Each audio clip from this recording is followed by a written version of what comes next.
นางเพิ่นก็ได้เฮ็ดได้บ่ไปกะบ่มีกินมีอยู่ไปตั้งแต่เช้าๆพุ่น5 โมงมันก็ยังมืดได้เที่ยนี่5 โมงยังเลยเพิ่นก็ไป5 โมงมาลงเฮือนแหละย่างแต่เช้าย่านและแต่เช้าไปกับบ่ทันนั้นเนาะไปกับบ่ทันลูกโดย5 โมงไปผมบ่มีผู้ลูกย่างได้นำทาง2 โมงยังมาฮอดเฮือนโอ้โดยสู้ๆไปเนาะหล่ะเนาะเฮ็ดจังไดน้องบัดยังบ่จักยังน้อยอยู่พี่น้องเอ้ยอาจว่าไปก็เพื่อสิท่าน้องย่างอีกเนาะเพื่อสิย่างออกไปวันนี่เพิ่นให้เป็นวันบ่แม่นหรือว่าน้องเพิ่นเอาเป็นเดือนเดี๋ยวนี้เพิ่นให้เป็นวันเพิ่นให้เป็นวันอยากได้เป็นวันก็ได้อยากไม่ได้เป็นเดือนก็ได้เอาเป็นวันเพื่อสิฮอด30 มื้อเนาะเพื่อสิฮอด30 มื้อเฮาเลยสิมีแนวกินแม่นแหละบ่มีกินมีอยู่ต้องเอาทุกมื้อหั่นแหละสิจ่ายเงินค่าที่ทางให้เจ้าเด้อแม่ตู้เด้อโดยปานนี้ครบตามจำนวนเนาะ 85,000 แม่นแล้ววะเนาะยังข้าง25,000ใช้แม่ตู้เพิ่นนับมึงก่อนนะเลยนับมึงก่อนเนาะ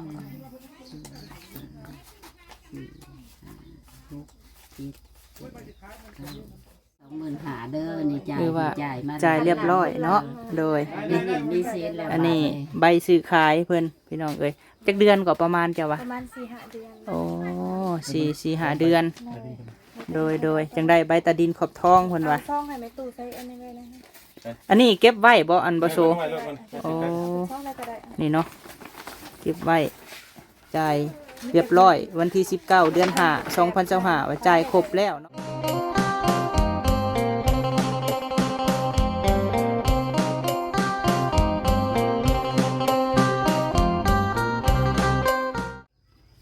กราบสบายดีสวัสดีเด้อพ่อแม่พี่น้องป้าลุงสุขุสุคนสุหม่องสุบอนเด้อพี่น้องเอ้ยเนาะพบพ่อกับบ่าวพามีอีกแล้วพี่น้องเอ้ยพบพ่อกันมื้อนี้เนาะบ่าวพามีเข้ามาหาน้องนางพี่น้องเอ้ยครอบครัวไม่เฒ่าอุตมะเนาะซึ่งว่าหลายเดือนผ่านมาบ่าวพามีได้ผ่อนที่ผ่อนทางให้เล่าพี่น้องเอ้ยเป็นเงินของแม่บุญทวีเนาะพี่น้องเนาะเพิ่นอยู่ทางต่างประเทศผู้แหละพี่น้องเอ้ยผู้เพิ่นได้สดสวยครอบครัวบ่าวพามีผ่านมาพี่น้องเอ้ยและแม่เพิ่นก็ไว้วางใจเนาะให้บ่าวพามีนี่ผ่อนที่ผ่อนทางให้น้องนางพี่น้องเอ้ยตามจำนวนเนาะรวมทั้งหมดก็ราคา 85,000 บาทพี่น้องเอ้ยก็ได้ผ่อนมาแล้วแหละเนาะแต่มื้อนี้แม่เพิ่นก็ฝากเงินมาอีกจำนวน 25,000 บาทพี่น้องเอ้ยมาจ่ายค่าที่ค่าทางเป็นผ่อนครั้งสุดท้ายเนาะพี่น้องเนาะหรือว่ามื้อนี้ครบตามจำนวนที่ว่าเฮาผ่อนนั่นแหละพี่น้องเอ้ยโดยเฮาก็สิเข้าไปหาเพิ่นก่อนเนาะเพราะว่าบ่าวพามีนัดทางเมียเบาโซเพิ่นมาเอาเงินพี่น้องเอ้ยเนาะแล้วก็จ่ายตามจำนวนแล้วก็มาเบิ่งว่าหลังจากจ่ายเงินแล้วโดนปานใดเฮาสิได้ใบตะดินขอบทองเนาะพี่น้องเนาะแต่ว่ามื้อนี้เฮาบ่ฮู้ว่าสิพ่อน้องสาวเฮาหรือบ่น้องนางนั่นแหละพี่น้องเอ้ยจังได๋เฮาก็ไปเขาไปหาเพิ่นน้ำกันพี่น้องเอ้ยเนาะเขามาหาเฒ่าอุตมะคือเก่าเนาะพี่น้องเนาะครอบครัวน้องนางเด้อพี่น้องเอ้ยพอดีบ่พอมีนัดเมียเบาโซพี่น้องเนาะเพราะว่ามื้อนี้มาจ่ายค่าที่ทางให้เล่าพี่น้องเอ้ยเป็นจ่ายครั้งสุดท้ายบัดนี้เนาะพี่น้องเนาะพอดีเบิดเลยรวมทั้งหมดกับ85,000พี่น้องเอ้ยเนาะมื้อนี้เฮาสิจ่ายเพิ่น25,000เพราะว่าที่เหลือหั่นผ่านมาเฮาจ่ายเบิดแล้วเนาะมื้อนี้จ่ายมื้อนี้คือสิเบิดเลยพี่น้องเอ้ยโทรเข้ามาพี่น้องเอ้ยพี่พักหญ้าคาคิงเพื่อนพี่น้องเอ้ยฝนตกแล้วก็แดดเนาะสิตุยอีกแล้วพี่น้องเอ้ยเปิดภาพมาแล้วก็เลื่อยยังเด้เนาะอันนี้โอ้เธอ สบายดีแม่โดยเฮ็ดยังอันนี้คือเลื่อยอยู่ก็อันนี้ออกมาบาดนี้ตั้งบริยูเนาะเล่ากันได้พี่น้องเลยบึงก็เองเลยเหม็นบ่โดยก็น่าขึ้นมาต้นแรงแหละคนซอยของแทงมันโอ้เก็บมาใส่กระตอกกระแตกพี่น้องเลยนี่แหละที่เข้ามานี่บ่ได้มักยังครอบครัวน้องนางเนาะเทิงว่าสิเฮ็ดบ่เป็นก็เฮ็ดนะพี่น้องอันนี้เฮ็ดบ่กินข้าวบ่นี่แม่บนนั่งกินข้าวบนนั่งเย็นอยู่ในก็มีแล้วบนนั่งกินข้าวมันร้อนพอได้มานั่งอยู่นี้โดย ไผขึ้นเทิงนะเจ้าบ่น่ะ ขึ้นน้ำไปก็สนางอยู่แล้วเปลี่ยนกันขึ้นเปลี่ยนกัน เอ ลง อ มือได้เพิ่นมาแต่เว้นล่ะกะพากันเฮ็ด โดยโอ้เนาะดอกบอนกินข้าวกินน้ำ อันนี้ก็แป้นกุมผ้าสร้างเล้าเพิ่นเอาให้อัน โอ้ นี้ เก็บมาเนาะกระตอกกระแตกมาใส่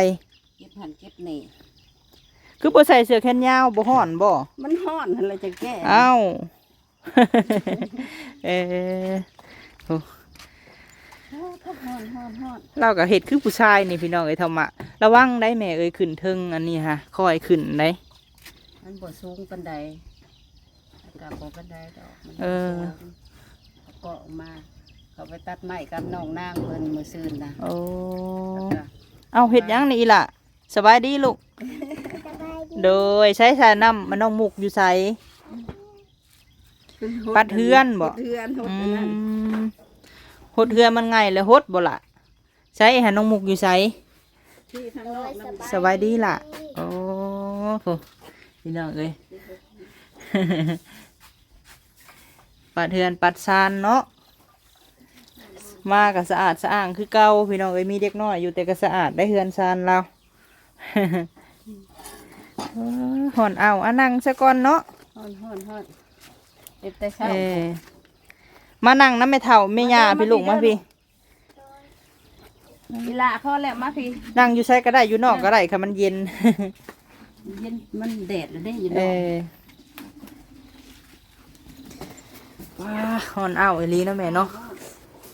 เออ ฝนก็ ก็ คือสิตกบ่ตกฝนก็ได้ โดยเจ้าบ่ได้ไปโรงเรียนบ่อีหล่ะ บ่มีแต่เอาคุ้มซิงไปให้เพิ่นแล้วเอาเงิน20,000ไปให้เพิ่นแล้วก็ผักเล มาย ผักเลย ผักเลย โดย อันนี้ผักโรงเรียนเดือน6บ่เพิ่นเอิ้น เดือน6แล้วผัก เดือน6แล้วเดือน9นี่เข้าไหมแม่นบ่ เดือนเก้าเขาไม่ โอ้เดือน9นี่อยู่ห้องปหยังลูก ป .2 ป กดซอ มาเบิ่งสาวน้อยฮดอันนี้ก่อนพี่น้องเอ้ยเบิ่ง พอ พุ่น แล้วอีหล่า อ่ะฮดดูให้ป้าลุงเบิ่งนี่อ่ะ โอ้ยมันแท้อันนี้ มันง่ายบ่น้ำฝน มันง่ายแล้วฮดพี่น้องเอ้ยเบิ่งแหน่ ให้เพิ่นฮด เอ้ เรียกนักบ่ได้เฮ็ดเรียกเบาว่ะ โดยมาพี่ล่ะ ฮ้อน ได้ยังกินเช้ามื้อนี้แม่ กินข้าวกับอันไข่ โอ้ ต้ อ่ะ มไข่2หน่วยแตะใส่ซีอิ๊วจำ โดยอ่ะขึ้นไปนั่งอยู่เทิง ขึ้น พุ่น นั่ง ล่ะ เทิงพี่ล่ะ ว่าแล้วเนาะมีอันนี้บนเฮ็ดกินอย่าว่าทางนอกยันว่าอันนี้บนนั่งทางนอกก็เฮ็ดบนเฮ็ดกินก็ได้บนกินข้าวกินน้ำก็ได้ ได้ก็ได้แล้ว โอ้ กินแล้วก็ออกไปนั่งกินอยู่พุ่นมันเย็น โดยเจะสิเอาหยังมุงบ่นี่แม่ จังว่านี่แหละผ่าพังเบิ่งสำนางผลเลยเฮ็ดเวียกไปก็พอได้หิโฮมเงินมาซื้อสังกะสี โอ้ เพิ่นจะได้พังไปหั่นแหละ มื้อนี้เพิ่นบ่ได้อยู่บ่ บ่ได้อยู่ไปแต่เช้าอีต้นนางเพิ่นก็ได้เฮ็ดได้ถ้าบ่ไปก็บ่มีกินมีอยู่ ไปตั้งแต่เช้าๆพุ่น5 โมงมันก็ยังมืดได้เดียวนี่5 โมง5 โมงยังเลยเพิ่นก็ไป5 โมงมาลงเฮือนแหละ ไปขายคือเก่าบ่แม่ ไปขายพักคือเก่าแล้วขายพักน้ำเพิ่นพอได้กินก็บ่ได้หลายดอก เพราะวันเพิ่นอันมากอะพักหยากอะเพิ่นก็เอาให้ โดย เป็นไข่ลูกไข่หยังที่มันขายบ่ได้นะหากแต่หักกินได้อยู่ไข่เน่าไข่อันนา โดย ไข่ลูกมันเน่ามันตายคาบ่ออันเด้ พอดีเพิ่น ก็ แบบ เอาให้ มันอันกินเพิ่นกินบ่ได้แล้วเพิ่นก็เอาให้มากินเนาะ ขายบ่ออกหั้นนะ อ๋อ ตัวได้ขายบ่ออกหั้นนะ โดย เพิ่นก็เอาให้มากินก็พอกินได้อยู่หั้นนะ เจ้าบ่ได้ไปน้ำเอื้อยบ่ล่ะ บ่มันนี่เฮาเมื่อยแล้วเอื้อยบ่ให้ไปสิไปคนเดียวก็ได้ อืม หักกะผักนี่เด้ โดย แต่ละมื้อส่วนหลายนี่ไผสิไปน้ำเอื้อย2คนเจ้า เขาไปโรงเรียนน้องไปน้ำเอื้อย โอ้เบิ่งถามความรู้สึกน้องน้ำฝนก่อนพี่น้อง ไปน้ำเอื้อยนี่เมื่อยบ่ล่ะ เมื่อย โอ้เจ้าย่างไปไสฮอดไส หันเฮียนอันนั้นเฮียนแม่แหลม เฮ้ยแม่แหลมคือสิย่างไก่แท้ลูก บ่ไอ้อันน่ะบ่าวถามว่า เจ้าย่างไปลัดรถน้ำเอื้อยนี่ย่างไกลเติบบ่ ไกล โอ้ย่างไปได้จ้างล้อบ่อีหล่ะหรือไว้แนวใด จ้างรถอะไร จ้างรถจ้างล้อ จ้างรถจ้างล้ออันใด เออปะเอื้อยไปผู้เดียวบ่เป็นบ่เป็นห่วงเอื้อยบ่ซะ ไม่น่าจะไปเนาะ เออ ไปแต่เช้า วันนี้ก็นั่งหมกแล้วสิได้ไปนำผักโรงเรียนเลยบาด ไปน้ำเอื้อเด้ออีหล่าเด้อ ไปเป็นเพื่อนเอื้อยแล้วบาดแต่ พอได้ ช้า เพิ่นเป็นหมู่ ย่างแต่เช้าญาติและแต่เช้าไปกับบ่ทันนั้นเนาะไปกับบ่ทันลูก โดย 5 โมงไปผมบ่มีผู้ลูกย่างได้นำทางเพิ่นไปผู้เดียวกับอีต้นเพิ่นนั่นแหละเฮ็ดจะได้ ให้เพิ่นถือมีดถืออันนั้นไปติดโตแน่แม่เอ้ย ออกไปหลัดรถ เพราะว่าตอนเช้านี่เขาเจ้ามาอันแต่บ้านนอกเนาะอันขับรถใหญ่มาอันรถโดยสารหั้นนะตอนเช้าลงตลาด เพราะว่าตลาดใหญ่มื้อนั้นน่ะช่วงดองนอกหั้นนะเขาไป3 โมงนี่จนรอ4 โมง5 โมงเขาจึงเปิดตลาดจนเขาไปก่อน ไปกับอันไปคนเดียวก็ระมัดระวังแน่บอกเตือนน้องเพิ่นแน่ บอกเพิ่นหันแล้วเลี้ยวหน้าเลี้ยวหลังแหน่หันแล้ว บอกเพิ่นอยู่ย่างไปก็เลี้ยวหันเลี้ยวหนีแล้วบ่แม่นสิเบิ่งแต่ทางได้ว่าเพื่อสิฮอดรถ คือนี่ก็ออกยางออกไปละรถอยู่นอกแม่นบ่ ไปลัดรถอยู่นอกพุ่นเลย โดยถ้าว่าบอกเพิ่นถ้าว่าบ่ลืมกันนี่คือบ่ขึ้นรถเด้อ บ่เป็นหยังดอกคันอันรถหันย่านแต่ต้นย่างไปนี่นา บ่แล้วเนาะบ้านเฮาคุมื้อนี่แฮงหลายซ้ำอุ้ม ขึ้นรถขึ้นหยังหันนะย่านเฮาก็ได้ ต้นย่างไปนี่ย่านขี่ม้าขี่ก้าวหันแหละ โดย มีสติได้ว่าไปมาเบิ่งเลี้ยวหน้าเลี้ยวหลังหันแล้วว่า บัดนี้รอบบ่ายบ่เพิ่นมาบัดนี้ บ่ายพุ่นแล ตากะบาปเนาะย่าง เถื่อกะ1 โมงเถื่อกะ2 โมง2 โมงย่างมาฮอดเฮือน โอ้ เถื่อ โดยสู้ๆไปเนาะหล่ะเนาะเฮ็ดจังไดน้องบัดยังบ่จักหยังน้อยอยู่พี่น้องเอ้ย จัก อาจว่าไปก็เพื่อสิทาน้องย่างอีกเนาะว่าสิย่างออกไป วันนี่เพิ่นให้เป็นวันบ่แม่นหรือว่าน้องเพิ่นเอาเป็นเดือนเดียวนี้ เพิ่นให้เป็นวันเพิ่นให้เป็นวันอยากได้เป็นวันก็ได้อยากไม่ได้เป็นเดือนก็ได้ แต่ว่าเฮาก็เอาเป็นเดือนเฮาบ่ได้แล้วมันบ่มีกินต้องเอาเป็นวัน เพื่อสิฮอด30 มื้อเนาะ เพื่อสิฮอด30 มื้อเฮาเลยสิมีแนวกิน แม่นแหละ ต้องบ่มีกินมีอยู่ต้องเอาทุกมื้อหั่นแหละผัดค่ารถเนี่ยเด้ค่ารถไปมาแน่ก็เหลือมา4-50ซื้อแนวอยู่แนวกินมาเหลือก็บ่เหลือ โดย บ่ได้ซื้อแนวกินหั่นนะ เงินคือน้องเพิ่นเอามื้อนั้นว่าเงินน่ะ70,000เนาะพี่น้องเนาะ 70,000 เดี๋ยวบ่าวพามีสิคูณให้พี่ให้น้องเบิ่งก่อนเนาะว่า70,000นี่เป็นเงินบาทนี่เท่าใดเนาะเดี๋ยวบ่าวพามีคูณให้เบิ่งก่อนเพิ่งเทียบเพิ่นก็ถามมาบ่าวพามีเอ้ยเพิ่นว่าอัน70,000นี่เท่าใดเนาะเพิ่นว่าเนาะ ร้อยไปนั่นน่ะ หาร630แม่นบ่70,000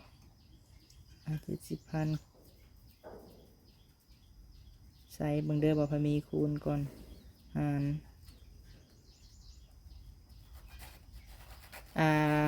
111 บาท ร้อยไปนั่นน่ะ โดยค่าแห้งน้องนางนี่เบิดมือนี่พี่น้องได้111 บาท แกมาหักค่ารถออกอีกได้บัดนี้ บัดนี้มาฮักค่ารถออกค่า ไปมาหั่นเด้ ไปมาเนาะไปมากะ20,000 20,000 ยังเหลือเท่าไรบาทนี้ 50เหลือ7-80บ่ แม่นเบิ่งเด้อเฮาคูณให้ใหม่ก่อน ยังเหลือ79 บาท เนาะมาหักค่ารถโดยสารออกนี่ยัง79 บาทพี่น้อง79 บาทเบิ่งเด้อบาทนี้79คูณ630ยังเหลืออยู่49,000กีบแต่ละมื้อนะบ่ฮอด50ซ้ำเนาะพี่น้องกะอีต้นน้องเพิ่นอยู่ได้ว่าอะไรก็ได้เฮ็ดจังได๋เฮาเลือกบ่ได้เนาะแม่เนาะ เลือกบ่ได้เด้ แม่น คือสิไปเมืองไทยมันไกลพี่น้องเอ้ยบ้านดึกเมืองไกลผัด อันแห่งข่าวนั่นข่าวนี่ เออ แต่ย่านเนาะ ย่าน ย่าน เห็นบ่ลงข่าวแต่ละมื้อนะโอ้ยพี่น้องเอ้ย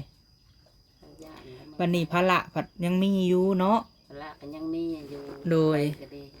บัดผู้อยู่ทั้งหลังนี่เด้บัดนี้จักสิเฮ็ดจังได แม่น กินหยังอยู่หยัง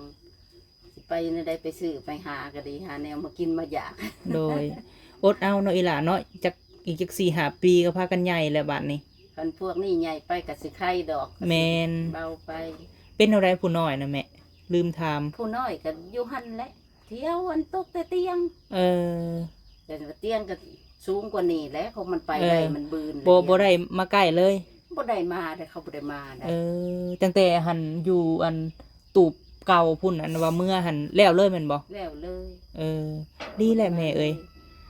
บ่แม่นเว้ามาอยู่นี่เบิ่งสิเข้า2 ปีแล้วบ่แม่นเว้าเรื่องความจริงอันนี้พ่อเขาเนี่ยแฮงมา2เทื่อ เออ เท่านะ ตั้งแต่มาอยู่พุ่นหั่นแหละ สิเข้า2 ปีแล้วนี่ เออนั่งได้ดีล่ะ แต่อยู่พุ่นกับมาอยู่พี่ไปมาอยู่นี่ยังบ่ได้มาจักเทื่อเว้นมาจัก ดีแล้วแม่เอ้ยที่เขาบ่วนนำและหลายท่านกับบ่าวพะมีเอ้ยว่าผู้น้อยๆน่ะไปไสคือบ่เห็นออกคลิปว่ะตะกี้น่ะน้องนางเพิ่นเอามาเลี้ยงเนาะพี่น้องแต่บัดนี้นะเพิ่นเอาเมื่อคืนแล้วบัดนี้จุนเจ้าก็สีชีวิตเนาะก็สู้ไปแม่เอ้ย สู้ไปหั่นใด ก็ยังว่าบุญยังว่า เกิดบ่ได้เนาะ ซั่นเลยก็บ่มีบ่อนอยู่บ่อนเศร้าคือเฮาว่าแหละ โดย อันนี้ยังว่าได้บ่อนอยู่บ่อนเศร้า ก็ใครแน่เป็นจังบุญเพิ่นช่วยเพิ่นสู้มา โดย มีบนอยู่บนเศร้าสำนีกะ แม่น ดีใจแหละ ที่เฮาเข้ามาเฮามักในครอบครัวเจ้า อันนี้บ่แม่นเฮาย่องได้เนาะ โดย แบบว่าผู้ใหญ่เพิ่นซอยในคอมเมนต์ในลูกอ่านเบิ่งเพิ่นซอยแล้วเพิ่นบ่ผิดหวังว่าเลยกะเพราะว่าหลายบ่อนที่เพิ่นซอยเนาะเลยอยากให้อยากบอกพะมีนี่ถ้าว่าเอาแบบอย่างคือครอบครัวน้องนางแบบอย่างคือสิดีพี่น้องเอ้ยแบบมาก็เห็นเพิ่นเฮ็ดเนาะคือแบบซี่แหละพี่น้องเอ้ยนี่ แฟนปูก็ไม่ก็ฟ้าได้สั่งเรา โอ้ เพิ่นเอาให้อะนะ ลงมือเองเลย โดย น้อยนักเลยพี่น้องที่จะเห็นเห็ดแบบนี้เนาะหลายครอบครัวนี่อันนี้เห็ดซอยกันปูปับเลยกะแล้วไปเนาะแม่เนาะ โดย เออ แต่มุงนี่แหละถ้าน้องนางเพิ่นได้เงินก็คอยสิโฮมไปก็บ่หลายดอกสังกะสีประมาณ5 แผ่นหรือ6 แผ่นนี่แหละมอง6 แผ่นหนึ่งก็80เนาะ80-90นี่แหละพี่น้องเอ้ยถ้าน้องเพิ่นหานี่ก็หลายมืออยู่ได้ หลายหั่นแหละต้องอดกินแหละจักสิได้ค่ะ โดยวันใดเนาะขายไปแต่ละมือบางเถื่อก็ได้พักได้หยังมากินบ่แม่ ได้พักได้ยังพักไปสอมพักน้ำดีเพิ่นสอมตัวใดมันแมงมันอยากเน่าแน่แล้วเพิ่นก็บ่ได้ใส่ถุงไปขายอะนะเพิ่นก็เลือกออกต่างหากอะนะแล้วเพิ่นไปขายก็ขายถึกตัวนะคะ โดย ขายได้อยู่ขายราคาถึกแล้วเพิ่นก็เอาให้แน่ถุง1 2ถุงมากินน่ะนะ ก็พอบรรเทาไปเนาะ มันเท่าไปผักกาดขาวอันนี้ แม่น ผัก แม่ กาน ดขาวผักกะหล่ำก็ไข่แน่คือเว้าหั่นแหละก็ให้มาอยู่ให้กินอยู่ มันบ่ได้ในแห้งแล้วเลยพี่น้องเอ้ย บ่ได้ซื้อมื้อใดได้ของกินน้ำเพิ่นมากอ่ะบ่ได้ซื้อ โดย นั่นนะ อีตนแต่น้องเพิ่นนั่นแหละไปแต่ละมือเบิ่งกล้องพี่ล่ะเบิ่งป้าลุงพี่เนาะ ป้าลุง กินฮอดบ่าวพามีอยู่บ่บ่ได้เข้ามาหาหลายมื้อ แล้วแม่ใหญ่เพิ่นพ่อใหญ่เพิ่นซอยมานะมีบนอยู่บนเซาเขาเจ้าก็แนมเบิ่งเพิ่น เบิ่งพี่เด้อลูกเด้อเบิ่งกล้องพี่เด้อ เพิ่นเบิ่งเจ้าอยู่ได้ห่าง และนี่ระบ่าวทายฮอดอเมริกาบ่ได้ฮอดต่างประเทศบ่ได้นี่ แม่ใหญ่พ่อใหญ่เพิ่นซอยมา แม่น ใหญ่มาแล้วก็เป็นใจบ่ต้องเป็นคนกิเลส ยินบ่ เป็นคน โดยแหละล่ะโดยแหละ แม่เว้าฮะ ต้องเป็นคนดีบ่เป็นคนกิเลสเป็นซอยมาแล้วต้อง แม่น รู้จักต้องเป็นคนดี ซำนี้ก็ยังฮู้จักความแล้วเนาะอีหลาเนาะแต่น้อยนี่ซอยเวียกหญ้าจนบ่ได้ใหญ่คือน้ำฝนนี่ซอย นั่นเลย เฮ็ดหันเฮ็ดนี่ วียกหลายก็ได้ย้อนได้ แม่น ก็ได้ย้อนอยู่ เป็นเวียกเขา คิดว่าเด็กน้อย4 ปีบ่หรือ5ปีเนาะ 5 ปี6 ปีแล้ว6 ปี 6 ปีพี่น้องซอยเวียกได้ซำนี้ถือว่า โอเคได้บ่พามีคิดว่า ผู้เอื้อยก็บ่ได้ไปโรงเรียนก็ซอยเฮ็ดหันเฮ็ดนี้เนาะล่ะเนาะ ได้ล้างถ้วยล้างบวงได้นึ่ง โดย ข้าวนึ่ โด ง ย น้ำได้นึ่งข้าวกันเอาข้ามือว่าดังไพ่นึ่งข้าวแน่เอื้อยก็ได้ย้อน โอ้ ก็ได้อยู่ โดยก็เป็นน้ำเฮาแอบคือว่าอะไรแต่น้อยเฮาคนถูกว่าสั้นๆเนาะ แม่น เขาเคยถูกว่าสั้นซะเฮาบ่นมันบ่ได้เลี้ยงดีว่าสั้นซะแล้วเขา โด บ่ ย เฮ็ดก็บ่ได้กินหั่นน่ะ แม่นเล ต้อย งเฮ็ แม่ ดซอยกันหลายคนกินก็ต้องหลายคนเฮ็ดต้องบอกในนั้นได้บอกเพื่อเพิ่นนะ ฟังความ ถ้าแต่ เมีย แม่ บอ ผู้ ก เดียวถ้าแต่แม่ผู้เดียวว่าแม่ตายแหละบ่ได้กินได้วะ เอ ผู้ อ มีผู้พาเฮ็ดบอกให้พวกเพิ่น แม่นและเป็นใจเอาเด้ออีหลาเด้อนะบ่าวบอก ตอนนี้เจ้าอยู่กับย่ากับเอื้อนาง เจ้าใหญ่มาเจ้าก็เลี้ยงย่าเลี้ยงเอื้อนาง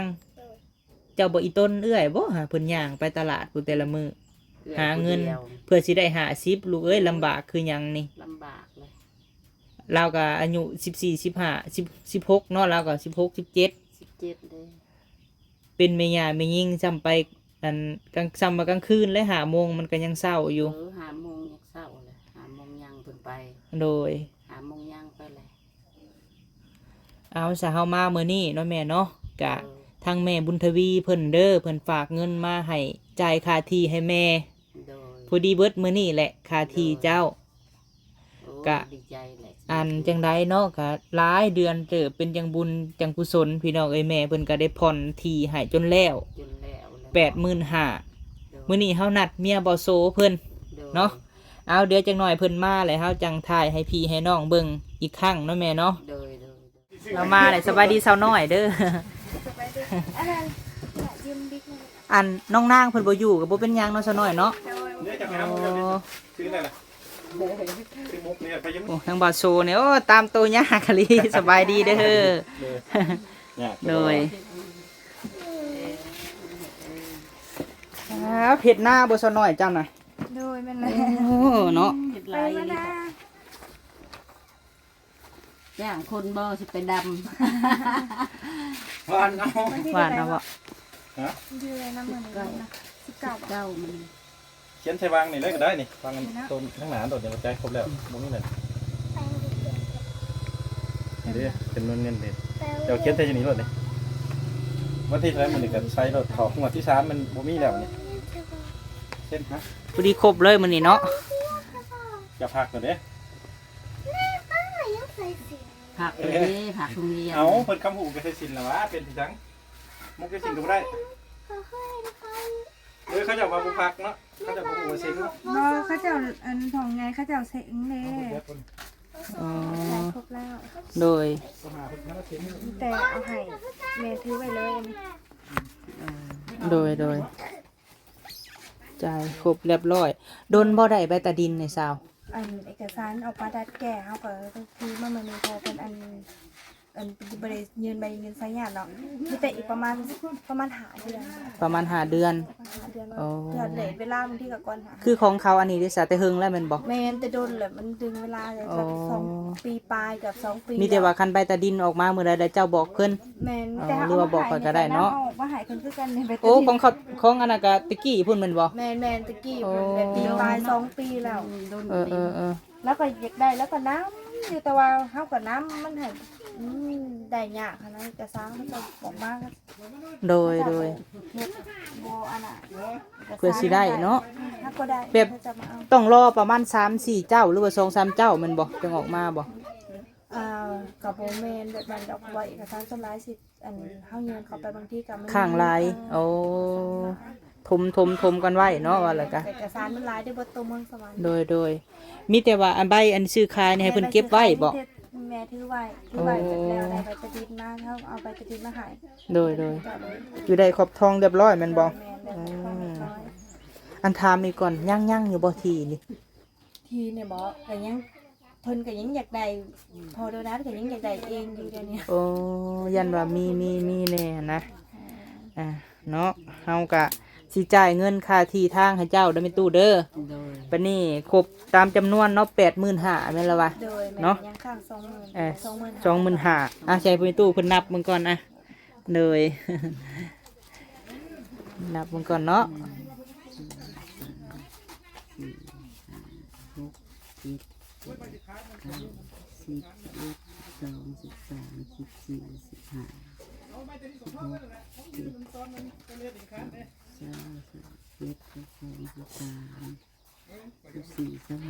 ครบเนาะเดี๋ยวให้สาวน้อยนำมาอีก ไอ้ตัวเราก็ได้ เลยเบิ่งเดี๋ยวค่อยเบิ่งใบนี้ก่อน 25,000เด้อนี่จ่าย คือว่า จ่ายมา จ่ายเรียบร้อยเนาะโดย มีเศษแล้ว อันนี้ใบซื้อขายเพิ่นพี่น้องเอ้ยจักเดือนก็ประมาณจ้ะวะ ประมาณ 4-5 เดือน โอ้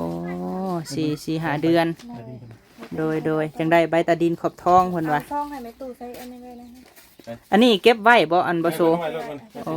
ซองได้ก็ได้ นี่เนาะเก็บไว้จ่ายเรียบร้อยวันที่19เดือน5 2025ว่าจ่ายครบแล้วเนาะอ่ะเจ้าเขียนใส่ได้บ่อันจำนวนนะ จำนวน แม่นจำนวน85,000ว่าสิจ่ายแล้ว จ่ายครบแล้วเด้ทีมทั้งเอาเขียนอยู่เทิง โอ้แม่นบ่ แม่นแล้วนี่ โอ้ ตามใบซื้อขายนี่จำนวน ซื้อขายกันในราคา 85,000 บาทเป็นตัวหนังสือ 85,000 บาทจ่ายสกรแล้วถอกรจ่ายแล้ว 40,000ยังเหลือค้าง 45,000 บาทแล้วจะจ่ายเป็นงวดมางวดที่2เฮาจ่าย โดย แล้วก็งวดที่3 พอดีครบเนาะ แม่นจ่ายครบแล้วในมื้อวันที่19เดือน5ปี2025ครบคำคูณบัดนี้ค่ะ หนาทุลา เออ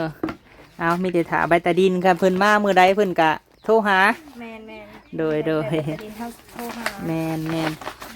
โดยขอบใจหลาย อันนี้ก็วนแต่น้ำไปมาหน้า ๆ โอ้เห็นหน้าบ่โซกันเนาะ เดี๋ยวจะว่าซิมแต่เฮ็ดอยู่บนถาด โดยขอบใจหลายๆซะหน่อย โดย ลูกก็ลูก แมน มานอนนั่นมาหน้าแน่มานอนเป็นเพื่อนแน่ แมนแหละเนาะเอาวันนี้เขามาหาธรรมะต่ออีกพี่น้องเอ้ยถามความรู้สึกก่อนได้บัดนี้เป็นแนวใดธรรมะ โอ้ยดีใจเลยวิทย์หนีวิทย์ศีลและบาทนี่ โดย เพิ่นจ่ายให้ครบแล้วบาทนี่ 85,000 บาทเนาะเฮาจ่ายให้มื้อนี้ โดย คือว่าเป็นบุญ กุศล เป็นบุญทางแม่บุญทวีเพิ่นแล้วก็บุญทางเจ้าพร้อม เป็นบุญกุศล คือสงสัยผ่านมาชาติแต่ก่อนเนาะได้เฮ็ดบุญร่วมกัน โดย เด็ดซานนี่ก็เพิ่นก็ได้มาซอยเจ้า เจ้าก็ได้มีบอนอยู่บอนเศร้า โดย บัดนี้เป็นของเจ้าแล้วเด้อ โดย เพราะว่าอันนี้เป็นใบซื้อขายที่ว่าเฮาจ่ายเงินแล้ว จ่ายมื้อนี้วันที่19เนาะ ที่19 โดย จ่ายครบแล้วจำ คร น บ วน85,000 โดย จ่ายสุดท้ายนี่25,000 โดยแมน ครบ แมน แล้ว วันนี้ มีศีล ถ้าแต่ว่าใบตะดินขอบทองเพราะว่าประมาณ 5 เดือน 5 เดือน6 เดือนเนาะเพิ่นว่าเนาะ 5 เดือน คือของเขาอันนี้ก็หาก็ได้เด้ เด้ ของเขาปะบนของเขาทับบนเท่านางบ่ แม่นแล้ว คือสิแม่นเนาะ แม่ นี่พี่น้องเอ้ยอ๋ออานนท์ เอาถือว่ามาฮอดมื้อนี้เนาะแม่เนาะ โดย เฮาก็ดีใจนํแหละ จากที่ว่ามาอยู่บ่ได้มีหยังนอนในป่า โดย นอนในป่านอน 3-4 คืนในป่าพี่น้องเอ้ยเนาะแล้วก็ไปขออาศัยอยู่อันเจ้าของน้ำสวนมันเพิ่น โดย วันนี้ก็ได้มีที่มีทางเป็นของเจ้าของก็ให้เจ้ารักษาเอาแม่เอ้ย โดย แนวใดมันสิงามมันเกลี้ยงสะอาดสะอ้านก็เฮ็ดสร้างเอาพาลูกหลานเฮ็ดสร้างเอาเด้อ โดย สุดท้ายนี่เฮาก็อยากให้แม่เนาะแล้วนึกถึงบุญคุณของแม่บุญทวีเพิ่นผู้เพิ่นผ่อนที่เพิ่นทางให้ฝากให้เจ้าอวยพรอวยใจให้เพิ่นเด้อแม่เอ้ยโดย สาธุเด้อขอบบุญขอบคุณแม่ใหญ่ใจดีแม่บุญทวี ที่ได้ผ่อนดินผ่อนดอนให้ได้วิทย์หนีวิทย์ศีลแล้วมื้อนี้ได้จ่ายเพิ่นครบแล้วจำนวน25,000ทั้งหมด85,000ในเพิ่นกระจายให้หมดแล้ว โดย ได้ก็ขอบบุญขอบคุณขอบอกขอบใจเพิ่นแม่ใหญ่ใจดีเพิ่นกองลูกได้ก็ให้เพิ่นอยู่ดีมีแห้งแล้วมีบนอยู่บนเช่าเลยให้เพิ่นอยู่ดีมีแห้งสุขภาพเข้มแข็งเป็นห่มโพห่มไส้ให้ลูกให้หลาน ให้เพิ่นมีอายุมันควรยืน สาธุเนาะ บุญที่เพิ่นนั้นสร้างมานี่ก็ขอให้เพิ่นได้หับหลายๆให้เพิ่นมีบุญวาสนาสูงๆ กว่าเก่าเนาะ บุญคำนำสู่ สาธุ เพิ่นแล้วแต่นี่ต่อไปก็ดี ลูกหลานก็มีบนอยู่บนเศร้าให้เพิ่นอยู่ดีมีแห้งแล้ว ให้เพิ่นอายุมันควรยืนเด้อหอยเอ็ดพันภาษาเด้อแม่บุญทวีเด้อเป็นหมโพหมไส้ให้2 ล้านน้อยนี่แหละมีบนอยู่บนเศร้าเอานางขอบุญขอบคุณแม่ใหญ่ใจดี เอาล่ะ แม่บุญทวีลูก กราบขอบคุณแม่บุญทวีที่ว่ามาผ่อนดินให้อันน้องมงนี้ได้ให้เพิ่นอยู่ดีไม่แห้งร่างกายเข้มแข็งอายุมันขวัญเงินปรารถนาสิ่งใดก็ขอให้เพิ่นได้สิ่งนั้นเด้อ สาธุมีแต่ฝากบอกน้องสาวเฮาน้องนางเด้อแม่เด้อ โดย ว่าที่ทางน่ะแม่เพิ่นได้จ่ายให้ครบตามจำนวนแล้ว โดย มีแต่ว่ารักษาเอาบัดนี้ โดย คันว่าต่อไปลูกเคิงๆจังเข้ามาก็พากันสร้างซาให้ที่ทางมันสะอาดสะอ้าง เรื่องใบตะดินกันใบตะดินออกเพิ่นสิโทรหาเฮาหรือว่าเพิ่นโทรหาเจ้า โดย เพราะว่าใบตะดินน่ะมันหลายแล้วมันซ่อนๆกันซ่อนๆเอกสารซ่อนกันแล้วมันก็อยากซ่าๆแน่แต่จังใดก็ได้อยู่แล้ว